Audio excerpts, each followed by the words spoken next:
সবুজ ও পরিবেশ বান্ধব বাংলাদেশ গড়ার লক্ষ্যে সোনারগাঁয়ে শুরু হলো ব্যাপক বৃক্ষরোপণ কর্মসূচি।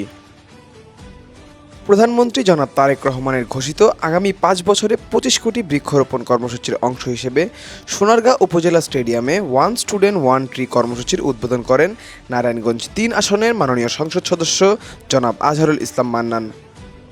এ সময় শিক্ষার্থীদের মাঝে চারাগাছ বিতরণ করে এমপি বলেন, এই গাছ আমাদের অক্সিজেন দেবে, জীবন বাঁচাবে এবং দেশকে প্রাকৃতিক দুর্যোগের হাত থেকে রক্ষা করবে। তিনি জানান, প্রধানমন্ত্রীর এই মহতী উদ্যোগ বাস্তবায়নে সোনারগাঁ উপজেলায় ২ লক্ষ বৃক্ষরোপণের লক্ষ্য নির্ধারণ করা হয়েছে। আমরা ৫ বছরে সোনারগাঁও সিদ্ধিরগঞ্জে ২ লক্ষ গাছ বৃক্ষরোপণ করব। তিনি শিক্ষার্থীদের প্রতি আহ্বান জানিয়ে বলেন, প্রত্যেকে নিজ নিজ বাড়িতে গাছ লাগিয়ে পরিচর্যা করবে।